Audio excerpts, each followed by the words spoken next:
Juliver Modesto Podcast, o seu canal de legislação de trânsito. Olá, eu sou Juliver Modesto, seja muito bem-vindo ao nosso podcast, o seu canal de legislação de trânsito. Esse é o episódio número 116, gravado no dia 7 de junho de 2020. Eu vou falar nesse episódio sobre 7 erros do substitutivo ao projeto de lei número 3267 de 2019, que é o projeto de lei apresentado pelo Presidente da República no ano passado. No dia 4 de junho de 2020 fez exatamente um ano que esse projeto foi apresentado, estava em tramitação numa comissão especial. Entretanto, na semana retrasada, foi aprovado o regime de urgência para este projeto e pela pauta da próxima semana, no dia 10 de junho, deve ser colocado em votação em plenário. O substitutivo que havia sido apresentado pelo deputado Juscelino Filho, que é o relator, já tinha sido alterado algumas vezes. Inicialmente, esse projeto de lei teve 228 emendas, depois mais 84 emendas. No dia 10 de março foi apresentado o substitutivo, mas já tem um outro substitutivo que vai à discussão em plenário. Se você não teve acesso, me solicita que eu te encaminho esse substitutivo que vai a plenário no dia 10. Eu pretendo, no dia 10 mesmo, às 20 horas, fazer a nossa segunda live Trânsito da Sorte, em que vamos debater todas as alterações propostas e já saberemos se ela foi realmente votada ou não, se houve aprovação pela Câmara dos Deputados e qual será a tramitação sequencial. Nesse podcast em especial, eu quero falar sobre alguns erros de redação. Não são apenas decisões a respeito de como a lei deve prever determinadas questões, como, por exemplo, pontuação para a suspensão do direito de dirigir, validade do exame de aptidão física e mental, se os exames devem ser ou não realizados por profissionais com titulação de especialista, municipalização do trânsito, que agora vai poder ser realizado diretamente com a prefeitura. Não vou entrar nem nos critérios de escolhas. O que eu vou apontar aqui são erros de redação do projeto que eu estou enviando para o deputado Juscelino Filho, que é o relator, e também para todos os outros parlamentares, a fim de que a gente possa corrigir esses erros antes da aprovação do projeto de lei. É difícil muitas vezes a gente ingressar em discussões a respeito de escolhas, porque alguns vão entender que tem que suspender com 40 pontos o direito de dirigir, outros com menos pontos e assim por diante. Então, o que eu quero destacar são erros do projeto que precisam ser corrigidos para que a gente não tenha ainda mais retalhos no nosso Código de Trânsito. Só um instante que a gente já começa. Juliver Modesto Podcast, o seu canal de legislação de trânsito. 7 erros do substitutivo ao PL 3267 de 2019. Primeiro erro é a exigência do farol de rodagem diurna, o DRL, Daytime Running Light, que passará a ser obrigatório para os veículos novos. Isso vai constar do artigo 105, que trata dos equipamentos obrigatórios, no inciso 8, luzes de rodagem diurna. Qual que é o erro desta alteração? A transição não constará no CTB, mas apenas na lei nova, porque o artigo 3º do substitutivo prevê que as luzes de rodagem diurna, de que trata o inciso 8 do caput do artigo 105 da Lei 9.503, de 1997, com a redação dada por esta lei, serão incorporadas progressivamente aos novos veículos automotores, fabricados no país ou importados na forma e nos prazos estabelecidos pelo Conselho Nacional de Trânsito, CONTRAN. O ideal seria que houvesse a inclusão de um parágrafo ao artigo 105 com essa disposição, pois, caso contrário, quem ler apenas o Código de Trânsito encontrará na relação de equipamentos obrigatórios as luzes de rodagem diurna e não terá a informação, que constará em outra lei, de que é só para os veículos a partir daquele ano de aprovação desta lei. O segundo erro que eu aponto aqui é a exigência para condutores de transportes especializados. Tanto no artigo 138, inciso 4, que trata especificamente do condutor de transportes escolares, quanto no artigo 145, que é amplo para os cursos especializados, no inciso 3, em que hoje não se pode cometer nenhuma infração gravíssima, grave, nem ser reincidente em infrações médias nos últimos 12 meses.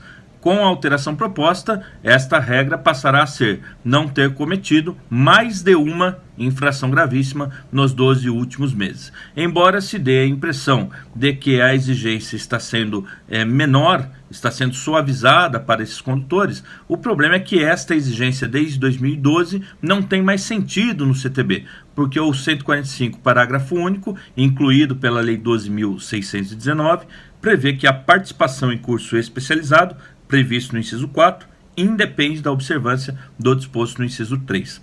Ou seja, antes se verificava o cometimento destas infrações por ocasião da realização do curso.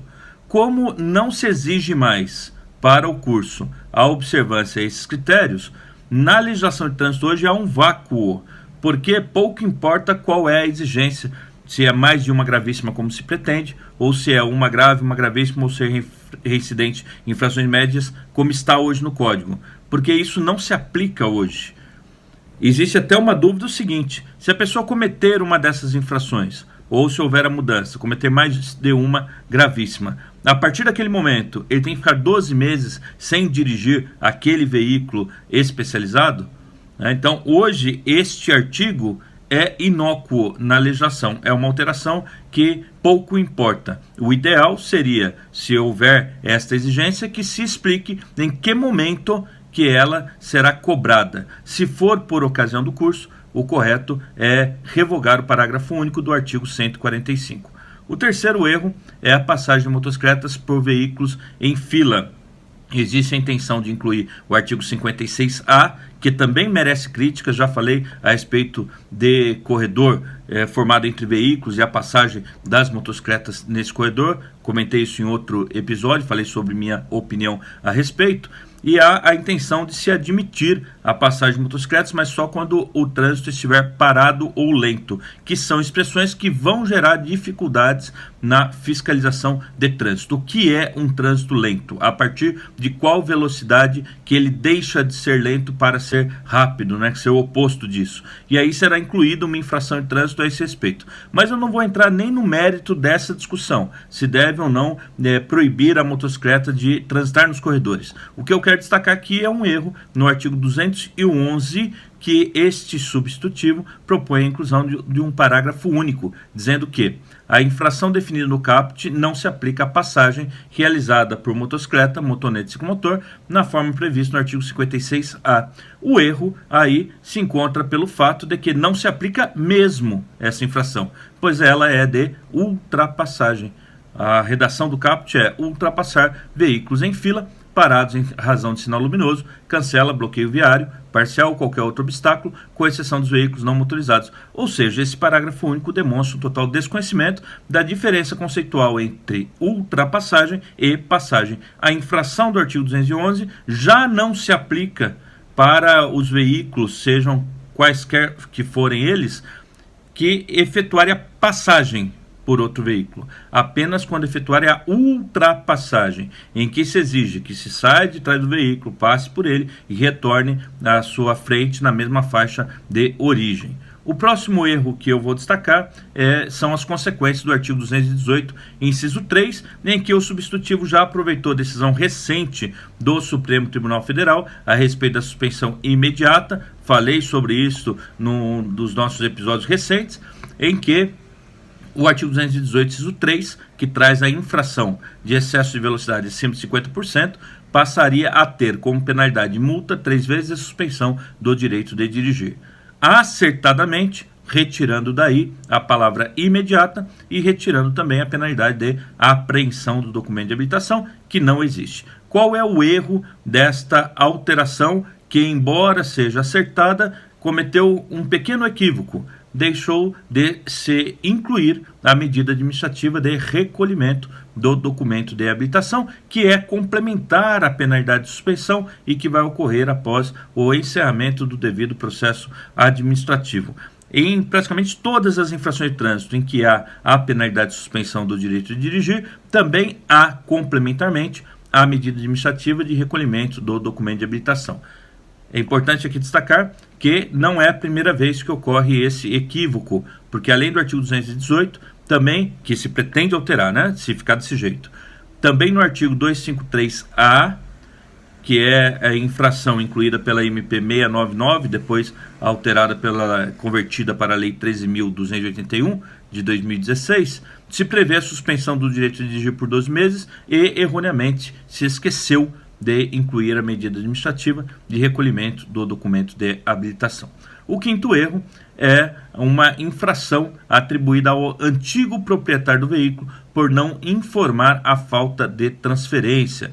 Pretende-se incluir no CTB o artigo 233-A com a seguinte redação: deixar de encaminhar ao órgão executivo de trânsito do Estado ou do Distrito Federal o comprovante de transferência de propriedade no prazo de 60 dias, conforme o artigo 134, depois de expirado o prazo previsto no parágrafo 1º do artigo 123.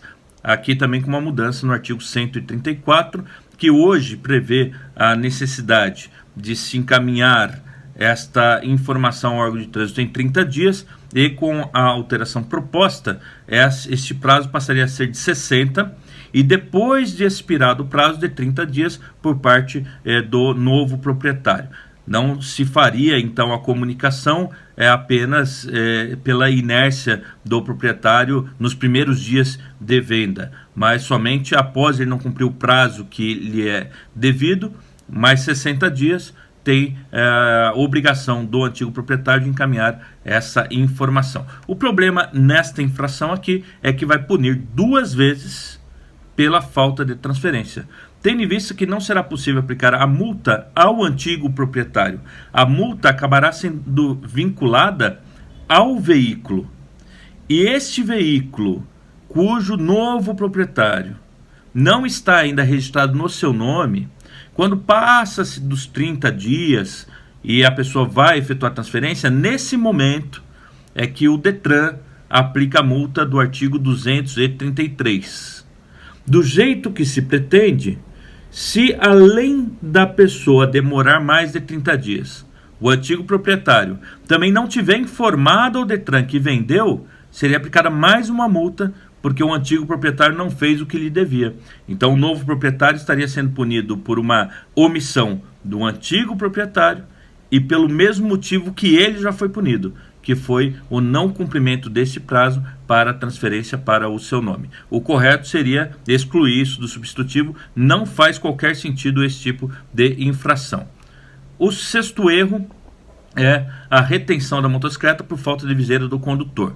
Hoje há um entendimento, previsto em resolução do CONTRAN, de que a falta da viseira configura a infração do artigo 169, e o projeto de lei, no seu substitutivo, pretende, no artigo 244, inserir 2 incisos novos. O inciso número 10, que diz: utilizando capacete de segurança sem viseira ou óculos de proteção, ou com viseira ou óculos de proteção em desacordo com a regulamentação do CONTRAN. E o inciso 11, transportando passageiro utilizando capacete de segurança na forma prevista no inciso 10. Infração média, penalidade de multa, medidas administrativas, retenção do veículo até regularização. O erro aqui não está exatamente no que está sendo proposto, mas a falta de uma convergência com o restante do Código de Trânsito, tendo em vista que nas infrações de falta de capacete, tanto do condutor quanto do passageiro, incisos 1 e 2 do mesmo artigo 244, não se prevê a retenção do veículo, e aí vai ficar um tanto quanto estranho se prever a retenção para a falta de viseira, mas não se prever a retenção para a falta do capacete. O ideal seria igualar estas situações e também estabelecer para os 2 primeiros incisos a retenção do veículo até regularização, porque do jeito que está, se a pessoa não tiver viseira, bastaria que ele retirasse o capacete e ele poderia levar a moto embora. Talvez não pilotando a moto, porque aí o agente de trânsito não tem como autorizar um risco à segurança, que é o que ocorre hoje, mas nada impediria que ele fosse empurrando a moto ou deixasse estacionada em algum local, como muitas vezes é feito pela falta de previsão da medida administrativa. O sétimo e último erro é uma continuação de um erro que já acontece no Código de Trânsito desde 2015, por causa de uma inserção muito mal feita pela Lei número 13.103 no artigo 259. São situações em que não há pontuação ao condutor. O artigo 259 estabeleceu os pontos por infrações de trânsito, teve a inclusão de um parágrafo 4º, dizendo que Ao condutor identificado no ato da infração, será atribuída pontuação pelas infrações de sua responsabilidade, nos termos previstos no parágrafo 3º do artigo 257, excetuando-se aquelas: 1. Praticadas por passageiros usuários do serviço de transporte rodoviário de passageiros em viagens de longa distância, transitando em rodovias com a utilização de ônibus, em linhas regulares intermunicipal, interestadual, internacional e aquelas em viagem de longa distância por fretamento e turismo, ou de qualquer modalidade, excetuadas as situações regulamentadas pelo CONTRAN, conforme disposto no artigo 65. Hoje é o que já prevê o Código de Trânsito pela alteração da Lei 13.103. Mas veja que confusão é essa redação que aí se encontra, com algumas expressões de difícil análise, né? Viagens de longa distância. Quando que uma viagem é de longa distância? É um texto muito mal formulado e que nos dá a conclusão, depois de muita análise, de como menciona o artigo 65, o qual obriga o cinto de segurança, nos dá a seguinte conclusão: motorista de ônibus não deve ser pontuado quando aquele ônibus é multado pelo não uso de cinto pelo passageiro. Isso é o que prevê hoje. Há uma dificuldade até de aplicação desse dispositivo, tendo em vista que o órgão de trânsito é obrigado a, ao receber uma multa com o código de enquadramento pelo não uso de cinto pelo passageiro, verificar qual é o veículo que foi multado, para não incluir a pontuação naquele prontuário do condutor. Além de estar hoje mal redigido, o substitutivo mantém isso como inciso 1 e inclui dois outros incisos. Inciso 2, previstas no artigo 221, nos incisos 7 e 21 do artigo 230 e nos artigos 232, 233, 233-A, que seria criado, 240 e 241, sem prejuízo da aplicação das penalidades e medidas administrativas cabíveis. Aqui há uma total desnecessidade disso, porque o que está escrito aí é que o condutor não deve receber pontuação no seu prontuário quando as infrações forem de responsabilidade do proprietário, mas isso já é o que ocorre, tanto por força do artigo 257, quanto pela portaria do Denatran, número 03, que hoje traz os códigos de enquadramento das infrações de trânsito, e em uma coluna estabelece qual a responsabilidade pelas infrações. Todos esses artigos que estão aí são artigos de responsabilidade do proprietário. Nesse caso, o condutor já não recebe pontuação mesmo, não tem por que incluir aí. Um outro detalhe é que, ao incluir esses artigos e deixar de lado outros, vai gerar discussão sobre por qual motivo outras infrações de responsabilidade do proprietário não estão excetuadas desse dispositivo legal. Por exemplo, outros incisos do artigo 230. A falta de licenciamento, a falta de placa, a placa ilegível.